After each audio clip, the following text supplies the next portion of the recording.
hopefully we can archive this. All right.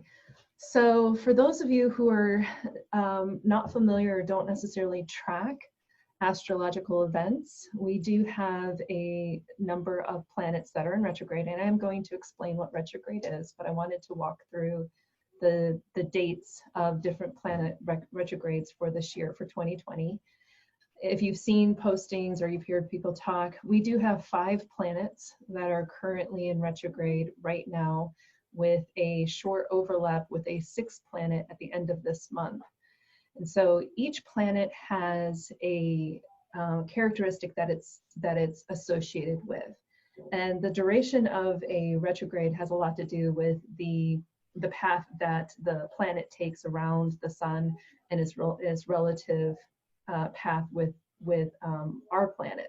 And so there are some retrogrades that are very short, relatively. There are retrogrades that are more common or more frequent, such as Mercury. Since Mercury has an inner track around the sun with the Earth, we see it in retrograde 3 to 4 times a year. And then there are some that are very long because they're outer planet retrogrades, and so they may last several months, or they may not show up in a year at all because of the path that the planet has around the sun and its relationship to the Earth. So each planet, when it has a retrograde, has something that it can impact or influence, depending upon the energy that that planet possesses. And, you know, for those of you who may not know me, by the way, I'm Myra. I'm the owner of Hearth Wisdom Store. I have a degree in aerospace engineering, and it was always a lot easier for me to connect with retrogrades from kind of a little bit of a scientific standpoint about how and why it affects us. And so if you look at it in terms of the Earth's gravitational relationship to other planets, you know, or in our universe or in our solar system, that we know that we feel the effects of the moon as the moon orbits around us. We feel it in the tides. We see its impact on our planet, like it physically has an impact that you can see. We know that women's menstrual cycles can be tied to moon and lunar cycles. We know that we can measure babies, and we can measure, you know, if you've ever talked to a nurse or an emergency worker, they always talk about like, oh no, the full moon's coming up, and so it can have an effect on our mood and on our behaviors. And a lot of that has to do with the gravitational influences that it has on our planet because of its relationship with us. Well, our universe is held together by gravity, you know, and it's held together by these laws of physics as we kind of, you know, take a journey around the sun with each other. And so for me, it always made a lot of sense that the retrogrades, as we interact with planets in our universe, that it would affect us, that it would have its own relative impact on us, both behaviorally and even physically. And so each one of the planets over time, we see patterns of those behaviors. We see patterns of how those impact us. So with Mercury, Mercury is the planet for communication and technology and for travel. And so when there's a retrograde, that tends to affect those areas of our life. Venus is connected with love and relationships. Mars is connected with our passions and with sex and with finding purpose, and anytime we have any kind of conflict. Jupiter is tied to our finances and business and success. Saturn is our karma planet.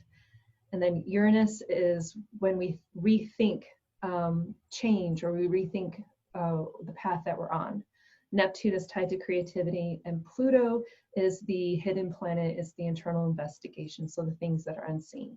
So I wanted to give you guys the dates for this year of when planets were going to go retrograde throughout this year, because as you start to become more aware of retrogrades and how they show up, then you may decide that you want to actually map these things based on how you respond during a retrograde. And a lot of the retrograde responses can have a lot to do with your natal chart, your birth chart, your how the planets were aligned at the time of your birth. And so for some, that might be a strength position, Like for myself, I was born under a Mercury retrograde. It was in my third house, which is my third house of communication. So 3 or 4 times out of the year when Mercury goes retrograde, I have a tendency to have better words, or I have my words more readily available to me, which can be an unfair advantage in my household with my husband, who finds that he does not have his words during Mercury retrograde. And so it's a lot easier for me to kind of come back or have good comebacks during that time frame. So if you have a retrograde planet in your natal chart, you may experience something slightly different during retrogrades because it's a natural fit, because it's where it was at the time of your birth. If you don't know, there's a lot of free resources online that you can get natal charts. I will cautiously recommend them. They're not always accurate. A lot of times they're very computer driven, and they may not give you complete information. If you're interested in getting a natal chart done, I do them at the store. I usually need about 2 weeks though, so it's something that we can coordinate with you. So these are the dates, something to be mindful. If you're a journaler, writing them down, having them on the calendar. I know every year as I get ready for the new year, I do map these out on my calendar at my house and in my work calendars, just so I have some awareness and about what's coming up and so I can be on the lookout for things that may affect me. Okay, let's take a look at another way of looking at those retrogrades for those who are visual. I borrowed this from a website. Let me see if I can see what the website name on it was. Astro Fideli.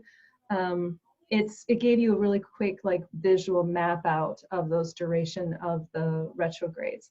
And so one of the things that you can see on this visual representation, the lines in red are where the retrograde periods are at. And if you go down kind of where we're at right now in the middle of June, you can see that we have Mercury, Venus, Jupiter, Saturn. We also have Pluto. We're going to have a little bit of an overlap with Neptune on the 23rd of June. And so there will be that 6th planet that goes in retrograde during this time. But you can kind of line it up and see where there's overlaps with different planets that may be in retrograde at the same time. So what is a retrograde? I have 3 definitions of what the retrograde is. First, let's talk about scientifically what a retrograde is. It is an optical, it's an optical illusion that we experience or we witness from our vantage point here on Earth. And so as we orbit the sun, and as planets are also orbiting the sun, it's kind of like a racetrack. You know, as we approach a planet in our orbit, in the night sky, it appears that as we kind of catch up with that planet and we pass it, that it looks like the planet will start to move backwards in the sky, and then it will move forward as we continue on our orbit or orbital elliptical around the sun. And so it is an optical illusion from our vantage point on Earth that a planet goes backwards. The planet doesn't actually go backwards. It's just how the vantage point is viewed from our position. So each planet, you know, like I said, depending if it's you know, on the inner track, if it's on the, you know, so Mercury is on the inner track, Venus is on the inner track compared to us, those planets are going to lap us more frequently around the sun than we actually lap them. And then the outer planets are a lot slower because they're further out away from the sun. So that scientifically is what a retrograde is. Metaphysically is the effect that you feel when a planet goes retrograde. Again, it's tied to a lot of the energetic outputs that those planets have that have been recorded and documented, and you know, and patterns have been found, you know, with each one of those planets. And so it's the effect that we feel as our world interacts with those planets in retrograde. It can affect our behavior. It can affect situations around us. Sometimes it has the effect of reversing situations.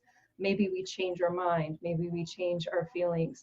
It might alter, you know, what happens around us or what we're thinking. And so one of the neat things about retrogrades is I usually remind people it's a time for all your re's, your reflection, your review, your reassess, you know. And so you take pause to go back and look at them. Each retrograde, like, because it has a different aspect on it, you may not decide to make crucial decisions or choices during a retrograde, because anything decided in a retrograde may be undone when that planet goes direct or appears to go direct.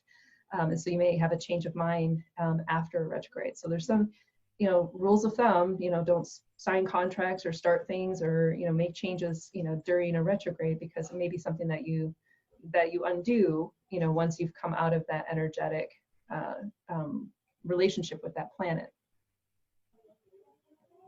Now, spiritually, retrogrades have also been linked to past lives, so it's a chance to go back and reflect upon the lessons that you may have, regardless if you actually believe in reincarnation or not.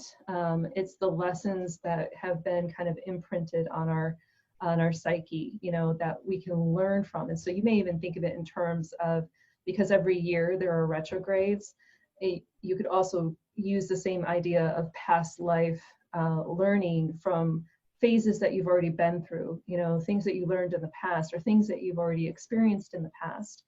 And so how those are more significant now, or what kind of lessons you can learn and can pull forward to your current situation in order to give you some clarity about where you're at right now and what you need to do and how you need to go about it. So it doesn't necessarily have to be specifically like a past life or a reincarnation. It could be something that's been in your past, but it's more of a metaphor for understanding, lessons that you've already had been exposed to. If you've ever had one of those times in your life where, you feel like it's almost like deja vu. It's like, why, I've already been here before, or I've been in this relationship before, or I've been in this situation before. A lot of that has to do with the fact that perhaps you didn't learn the lesson, or not the entire lesson, the first time that you were in that situation. So a retrograde brings some of those past lives or some of that past energy back into the forefront for you to reflect upon. Maybe you weren't ready to see or understand everything at the time. You may find yourself reflecting on something that happened in the past that you thought you were over, or something that was already done and completed, and suddenly it resurfaces. Maybe a person resurfaces, or an emotion resurfaces. And so it's a chance to go back and to see it from a new vantage point, from your older, wiser position, where you have more information and more lessons at hand.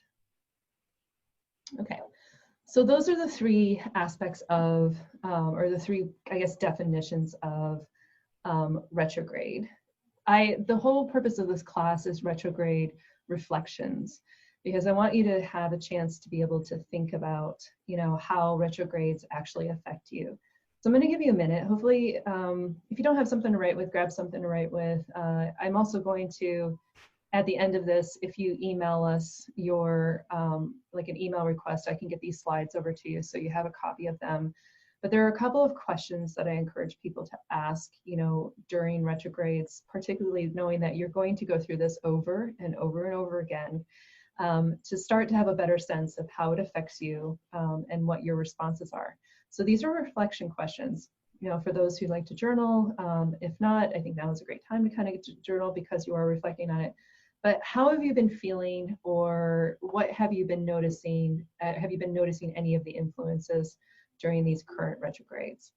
And we have time, so, and this is a small enough group. I was a little worried if it was going to be a big group that there'd be a lot of folks.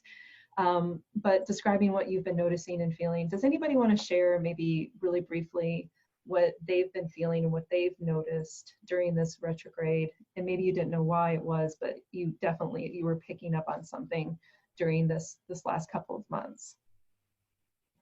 And you can unmute, raise hand.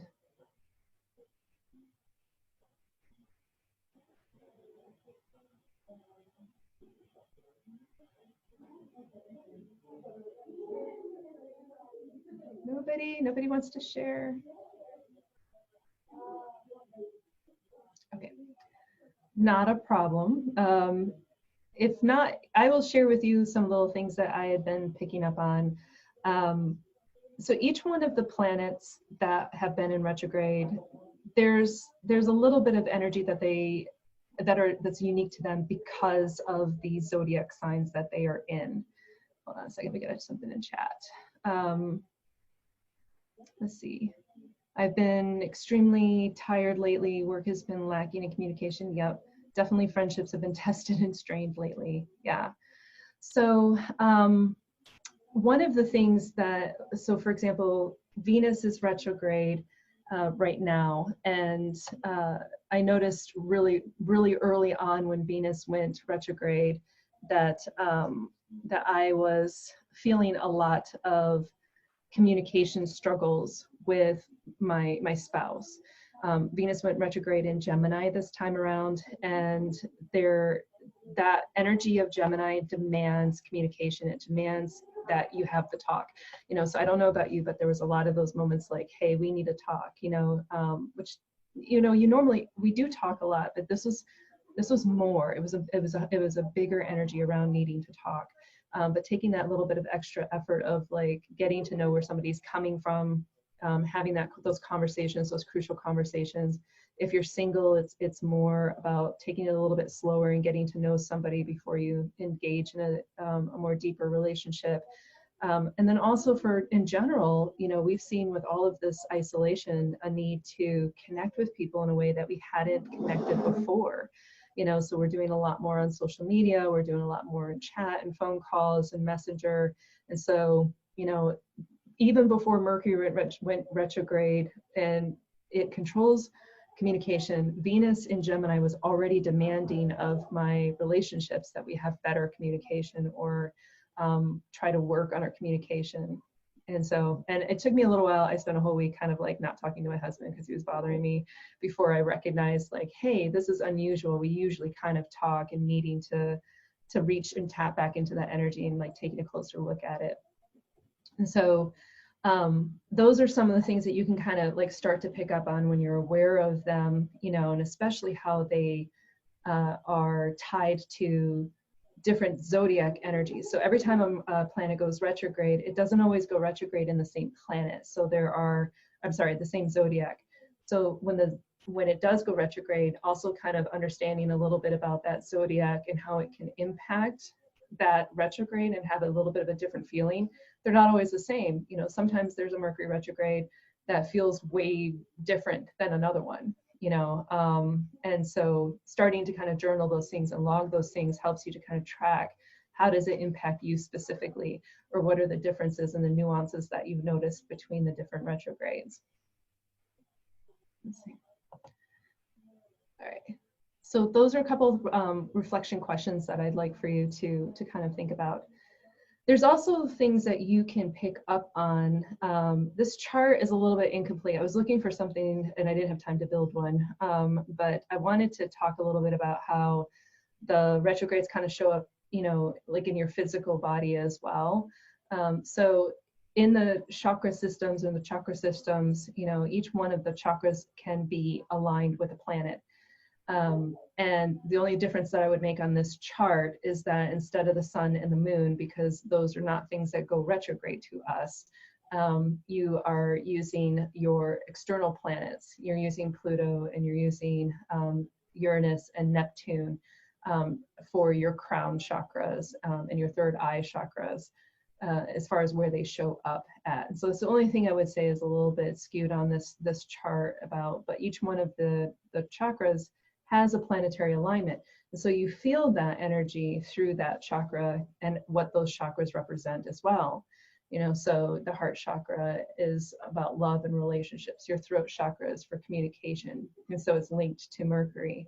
And so you see how those planets, as they go in retrograde, can show up also in physical sense too. Some people might be feeling like a constant tightness in their throat right now because Mercury has just gone retrograde. It just came out of shadows. The shadow is the period before it actually turns and starts to look like it goes backwards. It's like slows down in the sky. That is shadow phase. And it can be sometimes more intense than when it's actually in retrograde period of time. And so there's a shadow on the front end and there's a shadow on the back end. That can last a few days or a couple of weeks, leading up to it. And so I've had a couple of people tell me, well, I feel a lot of tightness in my throat. And it's kind of like the warning signs. It's coming up. Mercury is coming and it's tightening down that communication. And it's forcing you to perhaps reflect or to slow down or rethink and just kind of take a pause when it comes to your communication. You may have also been feeling, since we have a lot of Venus energy right now going on to retrograde, a lot of tightness in the chest and a lot of tightness near and around your heart. And so that's where that heart chakra has been affected by the reversal or the retrograde of Venus. Saturn and Jupiter, you know, are our lower chakras. So a sense of like your solar plexus is right there in your gut, you know, and it's your fight or flight. And so feeling a lot of kind of that tightness in your gut area, you know, is also another symptom that you may physically be feeling because of the retrogrades. And so starting to kind of notice how it shows up, you know, in your chakra energies, whether or not you were even aware of that, or if you know what chakras are, but you can feel it physically in your body.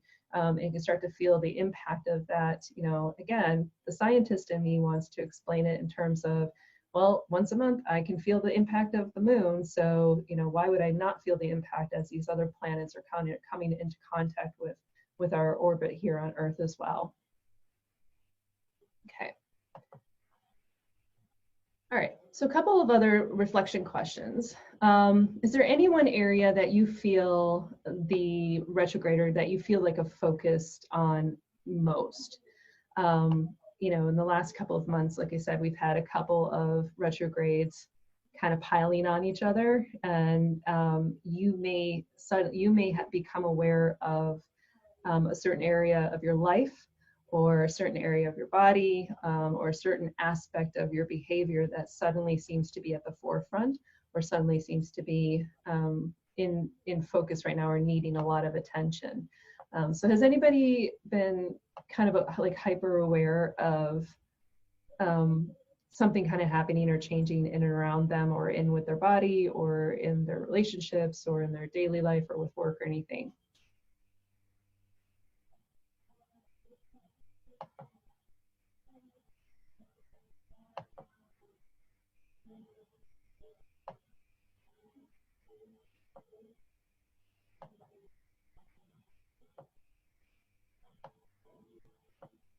And if you haven't really noticed something with you, maybe you notice something with somebody else around you. Like suddenly they're off. You know, it's unusual to them, or you know, it's not in alignment with maybe who you thought they were, or how they react, or maybe they've had like an extreme response to something, and you're kind of looking at them like, where's this coming from? You know, why are you saying that? You know, where is that energy coming from, or why do you think that, or something? You can, sometimes I think it's easier to see it in other people because we're not always acutely aware of the shifts in ourselves. But you can definitely look at somebody else being like, oh my goodness, yeah, I totally see a shift in their communication, or maybe they're becoming more distant, or maybe they're more clingy. You know, you get some of that, you know, especially some of our Scorpios right now who are very needing of that companionship and that closeness, or that connection. I feel like there's like certain folks where they are more inclined to have that energy around them, are suddenly, you know, it's being a little bit more exaggerated. My daughter's a Scorpio, and this whole isolation with COVID is like wreaking havoc on her and her need to be like affirmed and hugged and loved, and you know, it's just killing her. Like the idea of like not being able to hug everybody that she sees, or not seeing people, is really affecting her a lot in her heart chakra area and stuff. And a lot of that has to do with the fact that that's being extra amplified by a Venus retrograde right now. So yeah. Partners been extremely needy when they usually aren't. I have noticed also having issues with needing your space. Absolutely.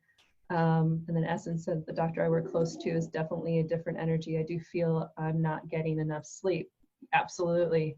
Your sleep cycles are going to be disturbed and thrown off as well. So trying to keep track of like maybe what are your responses, you know, during these times. It helps you so then the next time this comes around, because it will, it's going to come back around, that you might have kind of an action plan, because that's one of the things we're going to talk about is like, what can you do during a retrograde as opposed to just being kind of like taken for a ride by the retrogrades. Okay.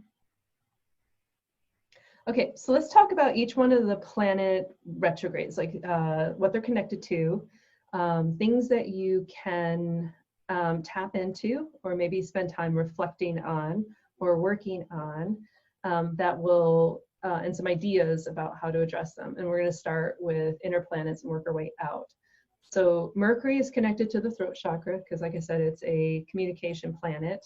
The tarot card that is associated with Mercury is the Chariot. And so if you are a reader or you do readings or if you pull cards for yourself, paying closer attention to the Chariot card if it comes up, paying closer attention to the cards around the Chariot card can also give you some insights to things that may be on the horizon or things that you may need to think about or that you may need to slow down and pay attention to.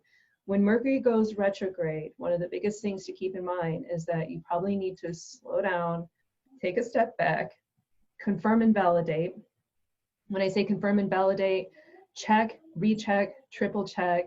You know, did you send that email? Did it actually go out, or is it sitting around in your to be sent folder?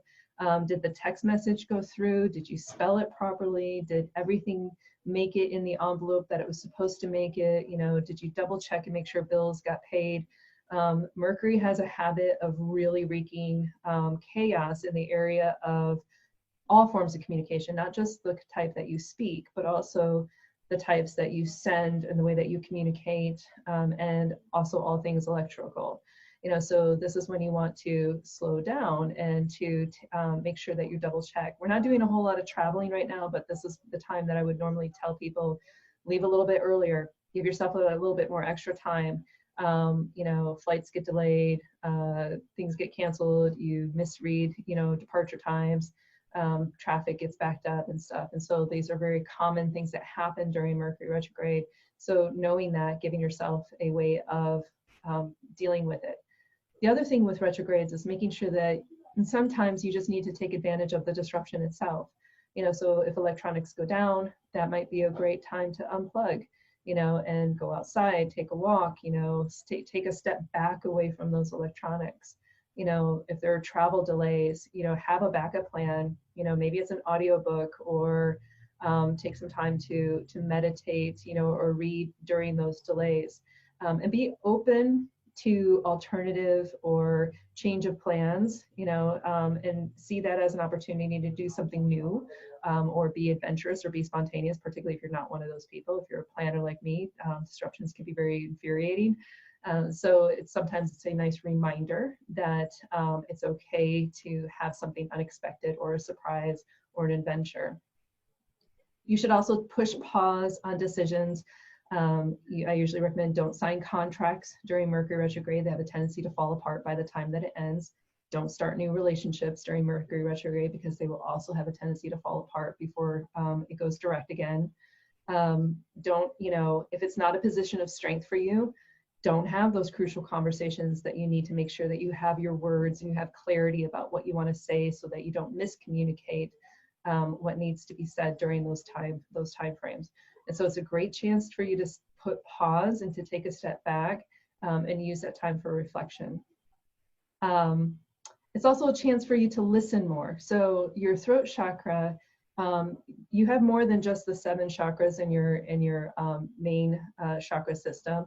You have many more after that, and one of the other major chakras that you have is your auditory chakras, but they are connected down through your throat chakra. And so when Mercury goes retrograde, it might be a great time to remember that we have 1 mouth and 2 ears, and so it may be an opportunity to listen more and to use your other senses and to tap into your other tools that you have as far as sensory is concerned. Use the time to reverse something. This is a great time to reverse negative energies or influences. This is a chance to initiate change and to look for opportunities to perhaps reevaluate and step away from things that are not servicing you or helping you. As far as some things to do or tools to have during Mercury retrograde, I kind of broke these into like basically 3 categories.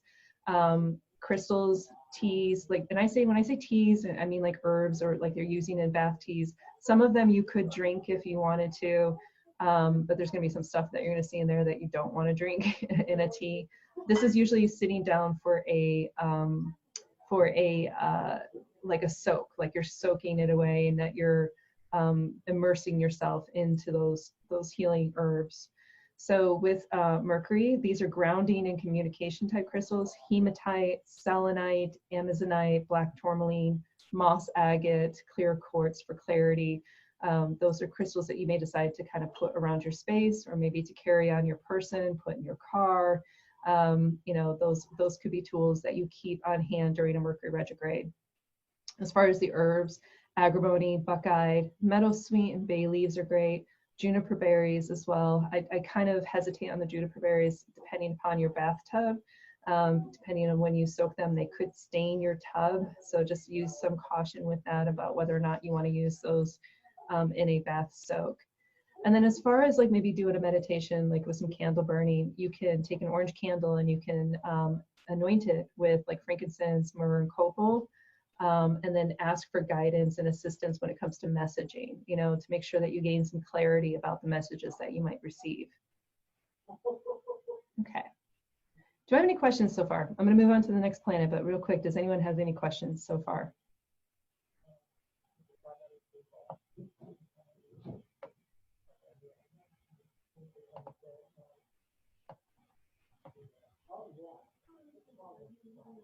Okay, great. Next planet is Venus. Again, Venus is our love planet. It's connected with our heart chakra. The tarot card that's associated with it is the Lover's card. So if it comes up, you pay attention to it, or you might start seeing references to it more often. When you are working with Venus retrograde, it's a chance for you to reflect and meditate on what are your desires. And I say desires not just from a romantic standpoint or a physical standpoint, but also from a, you know, what is it that you really want, versus maybe, you know, that whole struggle between what the heart wants and what the mind wants, you know, and the fight between what's logical versus what's emotional. We have, you know, sometimes our logic tends to overrun or override our heart. And so maybe reflecting on what you desire, ways that you can take advantage of this disruption is, what do you really want in life? You know, how do you express your passions and desires, not just in a physical standpoint, but like your love language. You know, what is your love language? How do you express love, and how do you express appreciation? How would you like it to receive love and receive appreciation? So getting some clarity about how you communicate love or how you accept love. There's some really great tests online. You can Google love languages, and there's a self-assessment test that you can take, and it will tell you like what your love language is. Sharing that with the people that you care about, you know, and letting them know that that's how you communicate love, or that's how you want to receive love, can help to perhaps eliminate some relationship challenges or issues or miscommunications or misalignments. You know, have them take it so that you know what their love language is. Make an effort to communicate face-to-face as much. I know that's hard right now with COVID. And that's part of the reason why I thought it was so interesting with it being in Gemini this time around, where the need for communication was going to be such an important aspect of this retrograde, is that we're having to do that in ways that we haven't done it before. You know, you can't just go grab a cup of coffee or go have that conversation. You know, we're now having to leverage technology, which is even more frustrating when you think about the fact that Mercury is now tied up in this retrograde period as well. Where there could be periods you may have during these next like week or so, some really disconnects when it comes to communications about the heart and with the people that you care about the most and that you love, because Mercury is disrupting that communication and Venus is demanding that you have it. You know, so just taking the extra step and effort around those conversations. There's some releasing exercises that you can do. I love the idea of unwritten letters. And so sometimes there's things that you are feeling that you want to express, and it may not necessarily actually help, it may not necessarily need to be delivered to the person, you know, or give it to that person. And so unwritten letters is a way that you say all the things that you wanted to say to somebody, but you actually don't send it to them. And so completing that task or that exercise to say the things that you've always wanted to kind of say, and then you can either burn it or bury it or something like that. Removing ties or cords. So if there have been relationships that maybe didn't end the way that you wanted to them, or maybe it was a disappointment, or they let you down, and that, or that you're feeling a lot of, I don't know, I guess maybe just regret, remorse around relationships that are still corded to you or tied to you. So they still are connected to you in some kind of way. Maybe it's through another friend, or maybe it's through work, or it's through family. But it's still kind of holding you back. There, you know, sometimes we can't get rid of those people and where they're at, but you can cut the cords and the ties, the emotional strings that we have to that person. So doing a cord cutting spell or release will help to, you know, alleviate some of the pressures that you're feeling during Venus retrograde. And then also releasing spells and meditations. There's a lot of guided ones that you can find on YouTube. But letting things go and, you know, releasing them, you know, so that you make room in your heart, so that you can have what you desire and have space there for someone else. Disruption tools, you know, to disrupt the energy of the retrograde. With crystals, it's going to be rose quartz, emerald, green aventurine, and amethyst. Pyrite is another strong one, especially when it comes to your passions. Taking a tea bath with rose petals, lavender, jasmine, and pink. I would recommend pink Himalayan salt. Is a great way of soaking in the energy of those herbs into your space. And then for candle burning, you can use a red, pink, or green candle, depending upon what you want to focus on. Red for passion, pink for love, green for commitment, you know, and those collaborative relationships, perhaps with like work or people who you have partnerships with, not necessarily romantic relationships with. Anointing that candle with like jasmine or some type of a love oil, or you can just make your own blend of jasmine, rose, lavender, and dragon's blood. And then you ask for that protection, guidance, and healing when it comes to your heart space and your heart chakra. Okay. Mars is going to be going retrograde later on this year, which will be interesting because Mars is a change agent when it comes to retrogrades. And I think, you know, I was talking with Terry, my husband, about this earlier today, and I said, you know, for all of the disruptions that we've already felt this last month or two with the retrograde, the interesting thing is that Mars is going to bring a whole new level of intensity to all of it. We're not done. We haven't reached the pinnacle of some of these retrogrades and the lessons from these retrogrades that we've been feeling. And so I think that we need to brace ourselves and prepare for a coming peak that we might see a little bit later in the fall, at the end of the summer, when Mars enters into the dialogue of all of this as retrograde. Mars is tied to our sacral chakra, which is the seat of our passion. The tarot card that it's associated with is Tower, and we all know that, well, you may not all know, but the Tower card is connected to sudden change and upheaval. And so when you start to see the Tower card show up, you know, bracing yourself for an unexpected change or an upheaval or something dramatic happening. During Mars retrograde, you want to meditate on what makes you happy, what makes you feel content, in discovering your passion. The sacral is all about not just physical passion, but also the things that drive you, that give you purpose, that make you excited to get up and work every day, or, you know, do what you love. You know, one of the questions I usually ask people when they're struggling around Mars retrograde times, you know, about finding their passion is, if money wasn't an issue, you know, what would you do? You know, what would be the thing that would excite you and make you happy, that you get up and be, you know, joyful about doing? And why are you not doing more of that? You know, so what type of activities do you enjoy doing that sparks that passion? During Mars retrograde, be super mindful about your anger. It is going to go retrograde in Aries, which is a very explosive combination between the two of them. Aries and Mars love to play together. So it's going to have a lot of fiery energy behind it, a lot of short fuseness behind it. So paying attention to your anger, pay attention to what triggers you.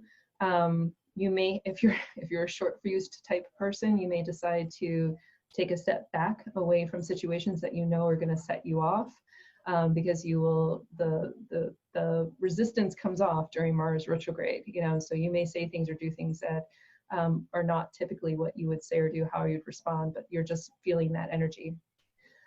Releasing exercises, exercise. Mars and Aries are both very physical energies. Yeah, essence, oh boys, definitely for sure. Mars and Aries demands physical expression, you know, so if you're not somebody who likes to like work out or go exercise or not, you're gonna want to use this extra time because there's a lot of pent-up energy behind it. And so like you physically have to move and release that energy off. So go for a walk, you know, go for a couple of walks.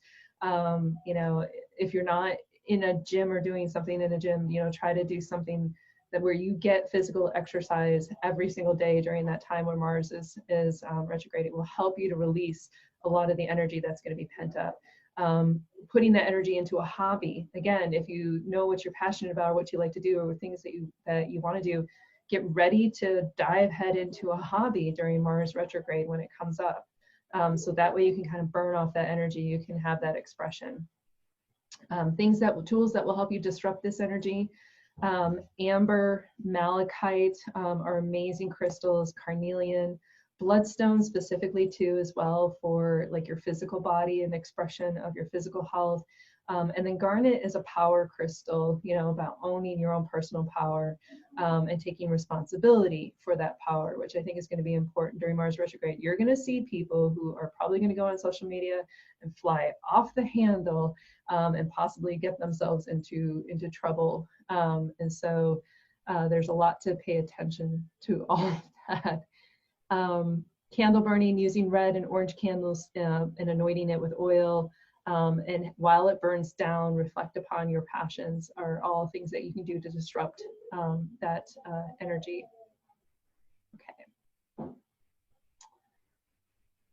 Jupiter is one of the planets that is also in retrograde right now. It went retrograde a little bit earlier in the year. That one is connected to your solar plexus, or that fight or flight energy that you have. It's connected to the Wheel of the Year tarot card. With Jupiter, you want to meditate on boundaries. It's a very expansive, okay, so the relationship between Jupiter and Saturn is that Jupiter is an expansive planet, Saturn has rings, and so it's a restrictive planet. And so Jupiter is a chance for you to reflect upon, where have you overextended yourself? Where have you overexpanded, especially like during retrograde? Those are the things that you want to reflect upon. So meditating on your boundaries. Where have you kind of over allowed, you know, sharing, or over allowed, you know, where your boundaries are at, particularly with relationships and other people. You know, rethinking what your spiritual morality is. Rethinking about like looking at things from different perception points and having clarity or understanding about where somebody's coming from. And then how do you define those relationships in terms of your expectations? You know, so if you find yourself like struggling with relationships that seem to overstep boundaries, it's because you probably haven't clarified your expectations during this time frame. Jupiter is also a planet regarding your finances, you know, so in career and success. And so it's a chance for you to get your financial affairs in order. Jupiter is also really great at showing you your problems when it comes to financial problems. You know, so if you are somebody who overspends, Jupiter retrograde periods of times will show you about how you overspend and how you overextend. If you're somebody who takes financial risks, you know, Jupiter will also reveal those types of tendencies. And so during Jupiter retrograde is a chance for you to reflect on your own like financial well-being during that time. You know, it also might show you where You might be very unhappy. The whole idea of success, I mean, you could be very successful, but not very happy. And so I guess it depends on how you define success, you know, you know, whether or not you love what you do. And so Jupiter retrograde period of time will open up those questions about how you define success and how do you define happiness in terms of like your career. Tools that you can use to disrupt Jupiter retrograde energy: citrine, green aventurine, tree agate, and emerald are great crystals to carry around with you. Using cinquefoil or five-finger grass, that's what it's also called, bayberry, sage, and salt in a grounding bath, and then taking a green candle and lighting it or anointing it with prosperity. And that word is supposed to be focused, thank you, Mercury, on attracting, you know, prosperity and wealth to you. So doing a lot of prosperity work or spell work is very helpful during Jupiter. Okay, Saturn. So like I said, Saturn has the rings around it, and so Saturn is a restricting planet. It is also the planet of karma. It's tied to your root chakra. Your root chakra is your sense of security. It's your sense of well-being. It's your sense of home and identity. The World card is the tarot card that shows up the most with Saturn retrograde energy. So when you're meditating on karma, this is a tough planet during retrograde because it's going to force you to get real with yourself. Reflecting on how you have contributed to your own positive or negative karma in the past. You know, be very truthful with yourself and be honest and take ownership of that karma. Will you take responsibility for the things that you have attracted to you negatively?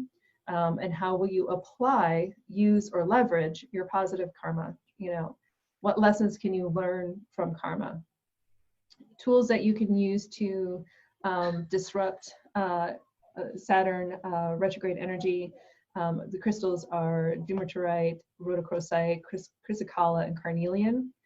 And then a tea bath using kava, mullein, patchouli, vetiver, and frankincense or myrrh resin are nice soaks to have during that time frame.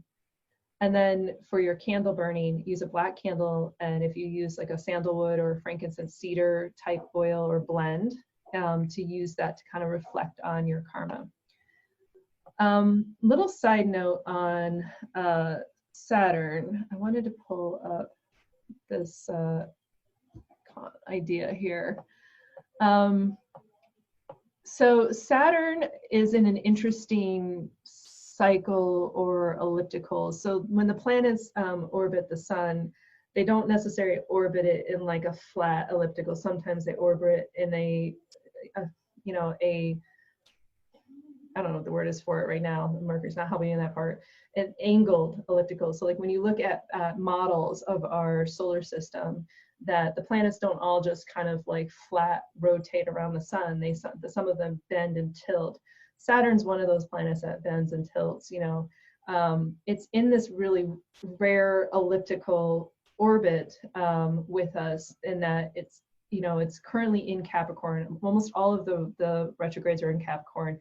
Saturn's in Capricorn, Jupiter's in Capricorn, Pluto's in Capricorn. So we've got a lot of heavy Capricorn energy going on right now with these retrogrades.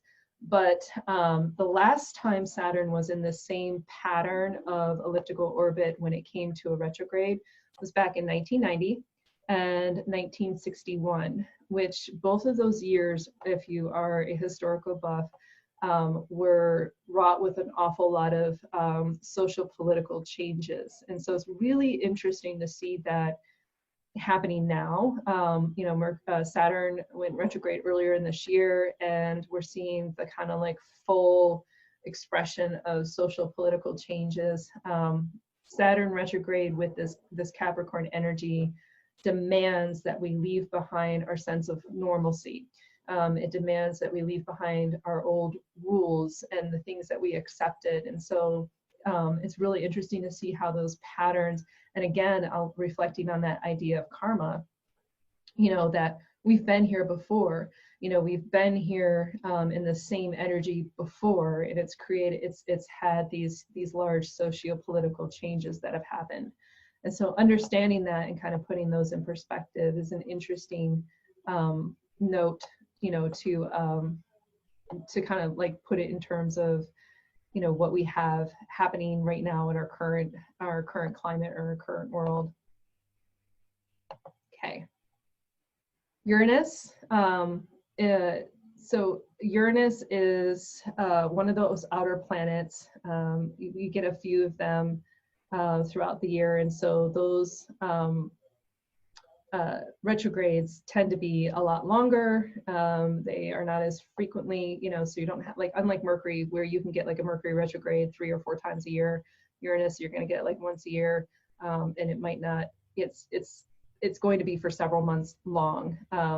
It's associated, that graph that I showed you with the chakras, Uranus, Neptune, and Pluto are all kind of related to your upper chakras.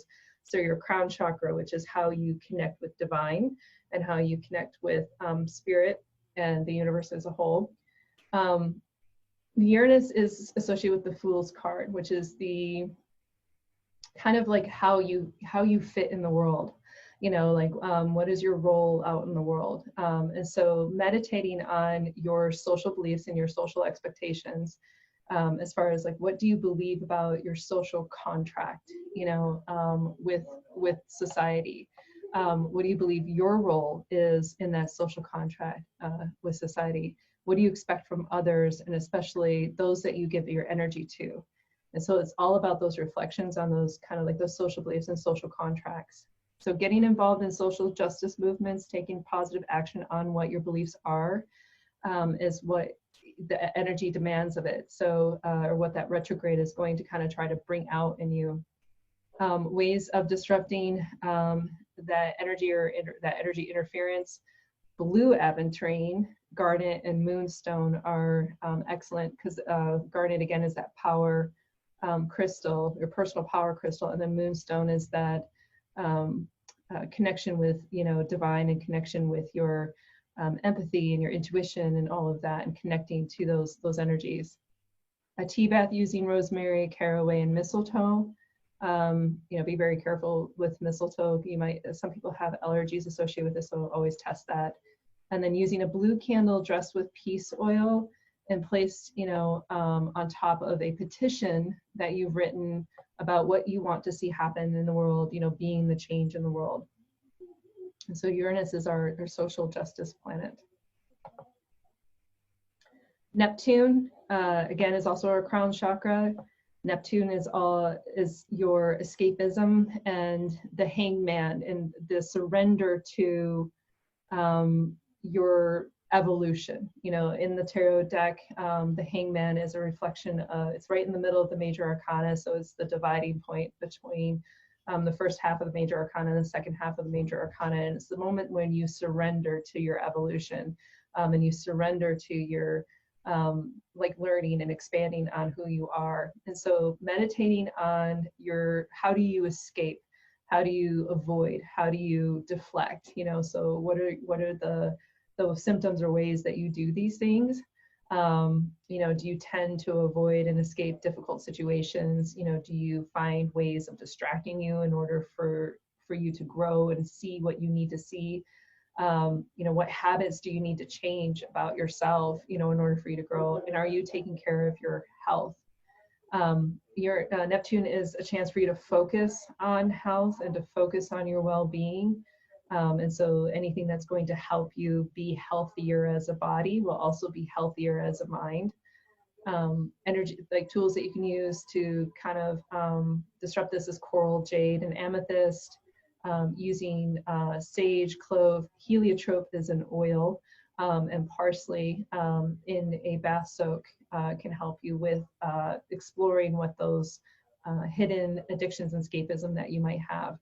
And then using a candle dressed with heliotrope allows you to kind of focus, and chamomile kind of helps you to focus on health and mental well-being, so that you can face what it is that you're trying to avoid, and to do it from a healthy way, a healthy coping mechanism, as opposed to unhealthy coping mechanisms. Okay, last but not least, Pluto. Pluto is also associated with crown chakra. I would also tie it maybe to your third eye chakra. And its connection is to the death card in the tarot. The death card isn't necessarily, it's not death. Death is, in tarot's reference or meaning, is the conclusion of something or the natural ending of a cycle or the end of a phase and letting go of something that no longer serves you or no longer is assisting you on your journey, kind of like letting go maybe your past self or anything that's holding you back. And so Pluto, because of its energy as kind of the hidden planet, you want to meditate things that are deeper in your subconscious, so maybe revisiting goals that you had set. Do you still have goals or things that you envision for yourself that are no longer serving you? Are you happy with your current position or achievement in life?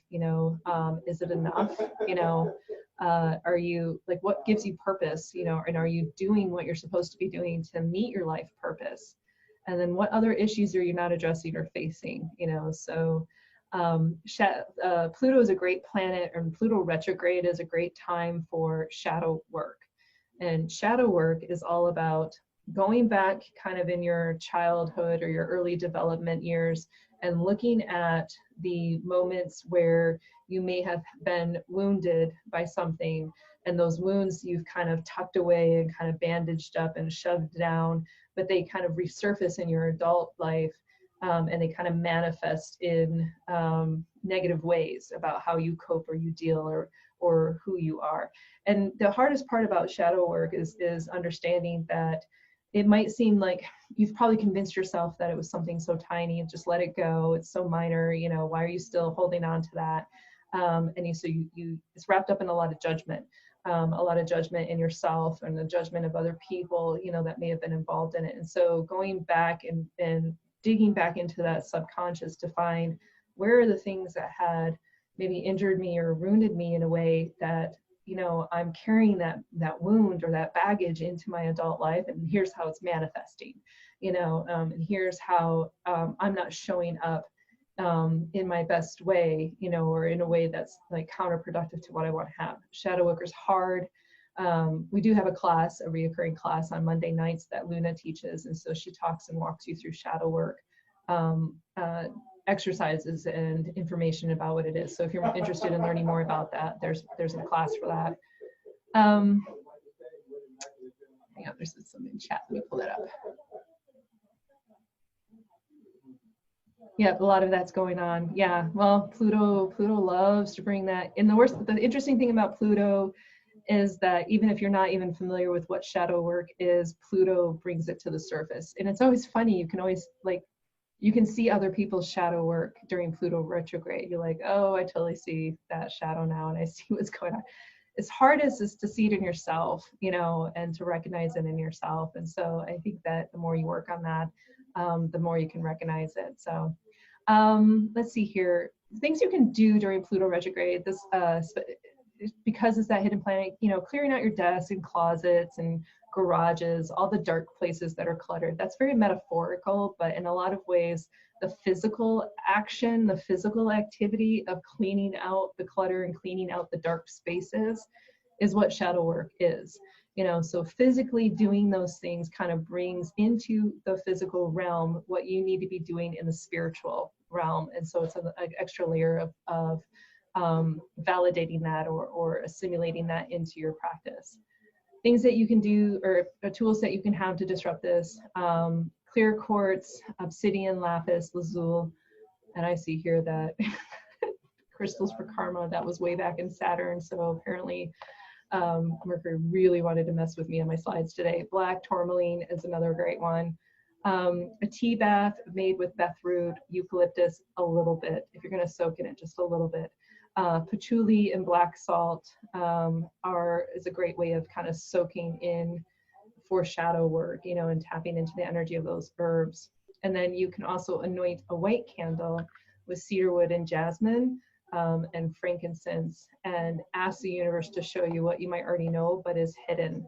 The interesting thing about shadow work and with Pluto, you already know it's there. just not looking at it, or you're hiding it in the corner, you're hiding it in a box, you know, hoping that nobody else sees it. But guess what? They see it through your actions, you know, they just don't understand why it's like that or why you're like that. So working on that kind of energy. Okay, so just kind of a little bit of summary up. You know, retrograde is a chance for all of the re's, you know, that I mentioned earlier. It's a chance for you to go back and kind of reflect and revisit, review choices, review yourself, review what's going on, rethink, renew and restore and realign. I could come up with an entire slide just full of re's that you could possibly have. But one of the key things to kind of take away from, you know, retrogrades is that it's that time for you to kind of go back and reflect and review everything. Take a pause, you know, take a chance to take a step back. And so that whole idea of going backwards, it's not necessarily like you're going to regress, but you do want to take a moment to like perhaps rest or pause when it comes to making choices or your actions or your words or something along those lines. And so during those retrograde times, if you can remember that retrograde is filled with all of those re's, it will help you to slow down and kind of focus on, you know, why am I feeling this way? Why are they responding that way? You know, why am I acting this way? You know, so it's a chance to question all of that and to rethink all of those. Okay. I have chatted nonstop here for quite a while. What are your guys' questions?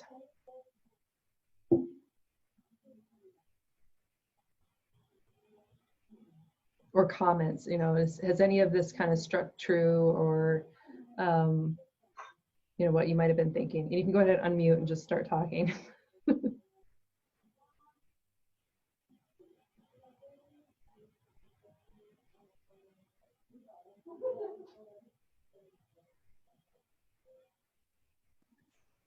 I've honestly been seeing a lot of different things in my life right now with what? Go ahead. Sorry that my husband interrupted me. He had his headphones in. I thought you were talking to me. Sorry. He thought I was talking to him.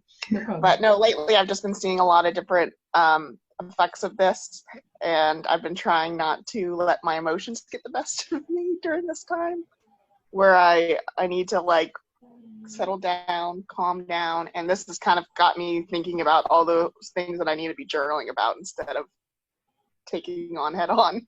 Yeah. Yeah, journaling is a great exercise during retrograde. You know, my husband and I, we like to say, we use the phrase, put a pin in that. You know, so it's the like physical activity of, you know, putting it down or putting it in writing so that you can come back to it maybe. I use the analogy of like your draft folder, you know, so there's a lot of times where I will write like a draft email, or I will put a draft post up, and instead of sending it or making it public, you know, I put a pin in it so I can have some more time to reflect on it, because maybe I'll feel a little bit differently about it later, or, you know, I'm not so caught up in my emotions or my responses to it, you know, to allow me a little bit more time. You know, I mean, that's one of the biggest things with retrograde is give yourself a little bit more extra time on everything. Time on how you feel, time on getting somewhere, time on communicating.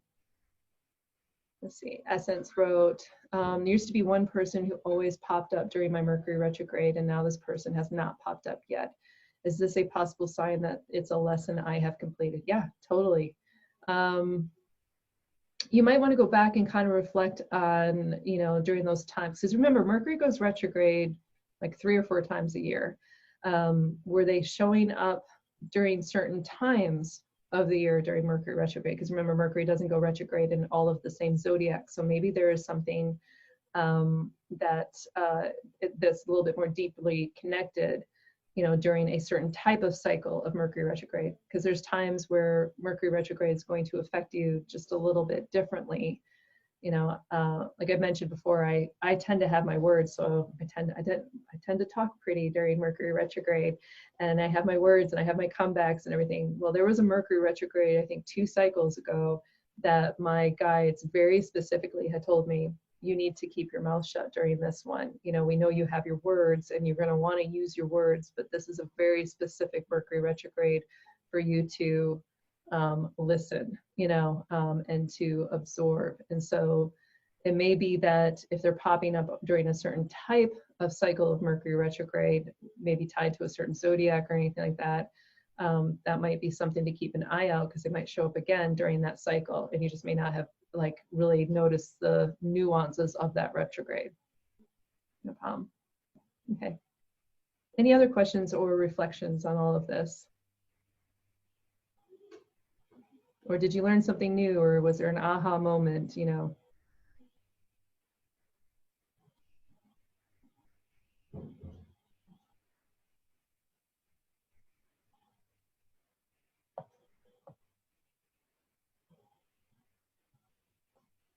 Okay, you guys.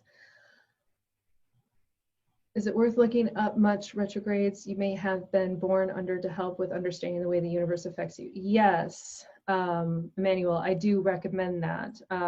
It made a lot of sense to me for myself, like when I started doing natal charts and I did my own natal chart, and it made a lot of sense for the retrogrades that were showing up in my chart. Keep in mind, you know, most people have usually maybe at least one, you know, retrograde.